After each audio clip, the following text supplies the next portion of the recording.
Hi, this is Beth Trudeau, and I'm here with Serge Brisson, former councillor of Russell Township and author of Tea Party of One, All Governments Invited. Hi. Hi, glad to have you. We're standing here in Brinston, Ontario, in front of these wonderful wind turbines of, I believe, which there are about 10 in the area. 3 which I've been told haven't worked in about a year. I've also been told that because it costs too much to bring the cranes, heavy cranes in that are needed to get up to fix one of these turbines, that the turbines will not be fixed until they get more projects in the area to make it worth the while to bring the cranes in to do it. I'm not sure about that. But one thing that has hit me quite hard, Jean-Serge, when the Nation Township reversed their decision, and immediately what we heard on CFRA and social media was Electricity de France coming back to the Nation Township and saying, hey, we'll offer you twice as much as we'd already offered you if you change your mind back again. Isn't that bribery? Well, it is. From what I gathered from the news, they were given 150,000, and the rumor is they had spent it. And when the people from Nation got together, they forced the Nation Township to reverse their decision. Énergie de France turned around and doubled their offer to make it up to 300,000 to allow them to put their project up. And the Nation Township still said no. And yeah, you could. It is complete bribery. But if nobody complains, if there's no charges laid, or if there's no one seeking to have a charge laid, it's just gonna go by.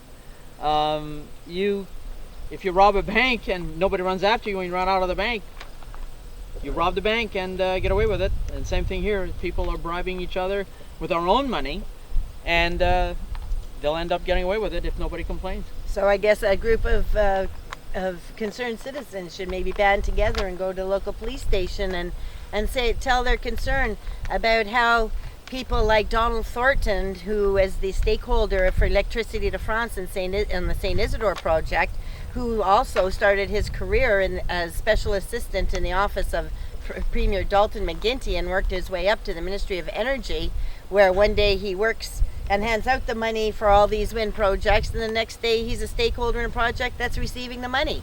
If that were federal MPs, that would not be allowed. It would be against the law. But I'm told that provincially there's no such law. What are your thoughts on the matter? If you've worked for a minister at the federal level, and you once you're done working for them, you cannot be a lobbyist or a consultant for any government or any company that deals with the government for 5 years at the federal level. Provincially, there's no such restrictions. Another wrong that has to be righted.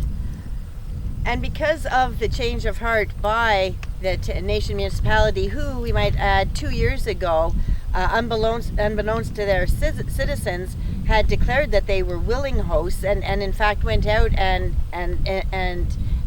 got farmers to sign up contracts with the Electricity de France. Now that they've done their 360, I heard from a reporter the following day that a young farmer in the Nation Township who had made financial commitments based on what he was going to get based on windmills on his property, when that fell through, he attempted to commit suicide. And to me, this is just another dark cloud in this whole green energy and green energy and Scam? no, and economy. That's Yeah. what it's called. It's not just called green energy. It's called the Green Energy and Economy Act. Yeah. Why is the economy part in there? Well, when they started this, Dalton clearly said he was going to create 50,000 jobs in the with the Green Energy Act, and so far, and they were saying that these windmill parts and solar panel parts were all going to be built in various cities in southern Ontario, and we've heard over through CFRA mostly, Lowell Green and Rob Snow have called these various cities, talked to the town council or to the town administrators, and no jobs have been created, no factories have been opened. As a matter of fact, most of these parts, from what we gather, have been made overseas or from other countries.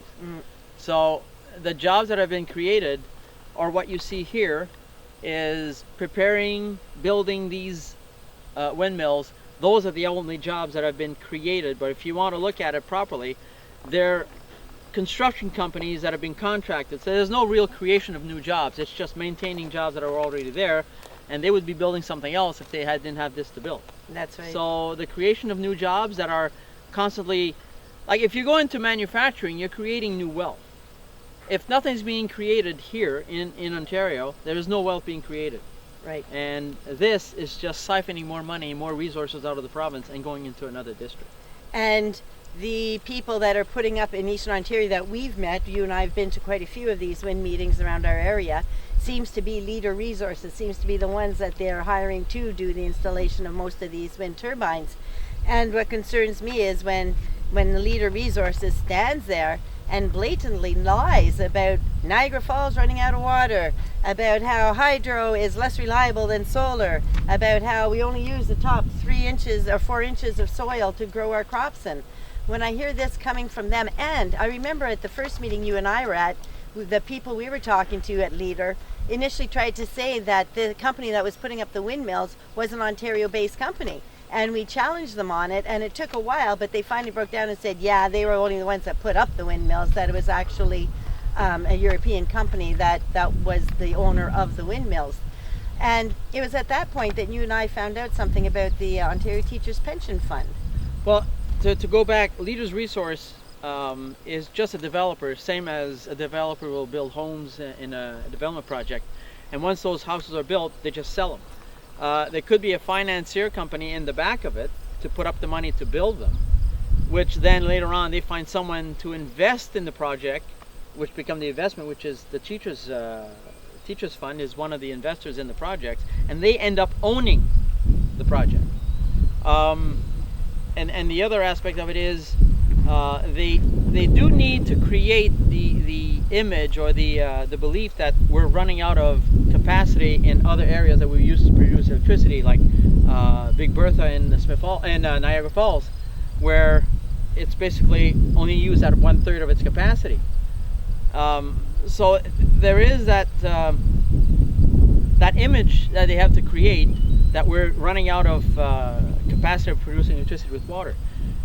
The other side of it, what was the last part of the question? The investment companies, yes. Is Teachers Fund. There's also other insurance companies that are investment companies at the same time. I don't know all of them, but they all have a hand in investing in these projects. And naturally, when you make an investment in these kind of projects, you want a guarantee. So you have to take a lien on it in order to make sure that if the farm or if something happens to the property, that they will not lose the capacity to hold on to their assets that they've built on what is technically a lease. And in order to guarantee their leases will not go away, they take a lien on the property and maybe even the whole farm. We don't know. We haven't seen the contracts, but they do take liens on the property where the windmills are on, which technically locks up the farm. Even if there's only an acre or two of land that's taken here to build these windmills, that piece of property is tied to the farm. So if there's a lien on a piece of property, there's a lien on the whole farm. And that is a great question as to whether we know that in southwestern Ontario, where David Chapman from Wind Turbine News has said that there's over $4 billion of liens, leases, and debentures that they have discovered in southwestern Ontario that have been placed on property. A lot of times the farmers, A, didn't know they even signed the contract, and B, and most farmers didn't even realize that there was a lien, lease, or debenture put on their property until they went to get their spring seeds and were refused their regular line of credit at the bank because there was a lien on their property that they were unaware of. And from there, we come to the health problems that we have all heard. I know the courts won't deal with any cases regarding health, and they won't deal with any cases regarding there's health, and there's another thing that they're refusing to hear about windmills in the courts. But when we heard down in St. Bernardine, which is a little town like Brinston in the middle of nowhere in rural Ontario, 400 people showed up to protest the implementation of wind turbines in the Nation Township.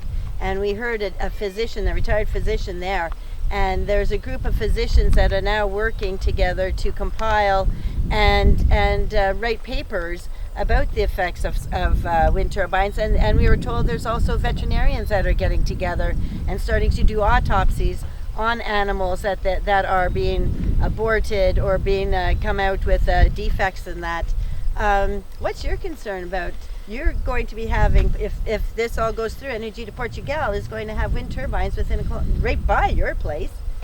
And how do you feel about that? When I met the two consultants, they asked me where I was, and I showed them I was right next door to the plant, and I just casually and as a joke, I said, well, I don't want any of these windmills to throw bird carcasses on my property. Now, I laughed, but should have seen the face on them just drop to the floor. I had to tell them, come on, guys, get a sense of humor here. Of course, it's not going to happen that way, but the thing is that I am concerned about having windmills so close to my property. But the aspect of and it's just because I don't want to see it. I just don't like them. I don't like the fact that they are costing me a higher, the main reason why I hate them is they're costing me a higher cost of electricity, period. Never mind the health aspect. The financial aspect is I will never recoup the cost I'm spending for my hydro compared to what I'm using it for. I mean, if the cost keeps going up, I really have to consider staying in business or closing down the shop. And that is the concern of everyone who has either a business or a home, is they're having to make a decision because of these things. They're having to make a decision of, do we pay the hydro bill or do we buy food? And they also have to make a decision of, am I going to stay in my house even though I know property values are going to decrease by a minimum of 20%, and if I'm the one that's putting up a windmill, it's going to decrease, they say, by up to 55%. But we've heard horror stories of people in southwestern Ontario who have to get into their cars at night and go sleep in their car in a parking lot at a shopping center because they can't get any sleep because of the vibrations that the windmills cause in their houses. Are you afraid of something like that? Well, I can't speak for an experience I haven't had myself, but what I do believe is a concern is, we've heard that, you know, some people are saying that, oh, there's vibrations in the ground, there's vibrations that they feel for their animals. But as you pointed out to a few people, there are different types of land that they're building these on. And if in New York, in the New York State, it's on solid ground, that's one thing. But around here, it's soft land, clay, shale.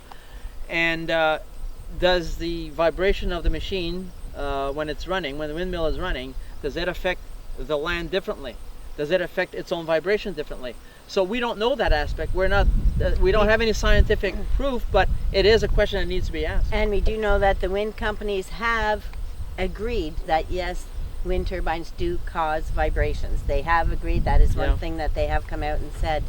So where to go from there? Well, where to go from there, I'll just give you a bit of my take on it. I don't know if anybody remembers Y2K.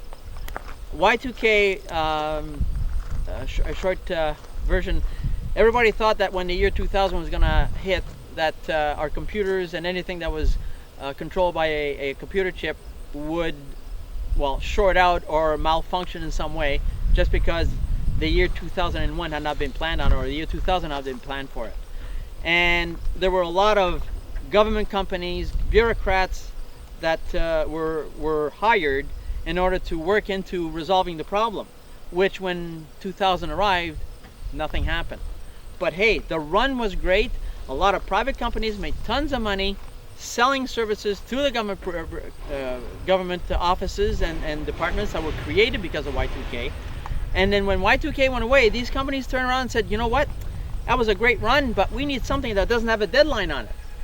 So let's see what else is out there. And global warming, I believe global warming is the perfect issue to grab onto, because there is no deadline. There's no way it's going to end until the sun burns out. So this could be a run for centuries, for companies who are going to say our planet is burning up, we must do something about the hot air we're creating, and we must manage the hot air differently than what is managed now. So now we'll go for wind turbines where every one of them has 133 tons of cement poured into good farmland. As you can see, there's crops that grow on this land before these windmills were put up. So instead of growing food that feeds the country, feeds the world, we are now throwing up monstrosities that don't even make 3% of the grid. Yeah. Where's the common sense? As you're a landowner, I know you're an Ontario landowner member, as am I. And the Ontario landowner stance on the whole matter is that everyone has the right to enjoy your property. We have the right to enjoy everything in, on, and under our property, and that no one else has the right to take away our right to enjoy our property. Which means your neighbor can't go on a windy day lighting a fire so that the smoke comes onto your property and interferes with your right to enjoy your property. Same can be said for these wind turbines. If a wind turbine gets put up beside you, your value of your property is hurt, as well as your right to enjoy your property. So where do you foresee the Ontario landowners' stance coming into play in the future? The landowners can only inform people. In the end, it's up to each individual to decide whether or not they want to act on this or just let it be. And if nobody acts on it, well, you can look at definitely higher rates of electricity on your bill, and more and more encroachment. If governments and bureaucratic agencies of the government feel that they can encroach on private land at their whim, then there's going to be more of this. At some day, they'll just tell you we're putting this on your land if nothing's done. And the really worrisome thing is that people in the cities, so many people in the cities think that food comes from stores. It doesn't. It comes from farmland like this. And we've got to realize and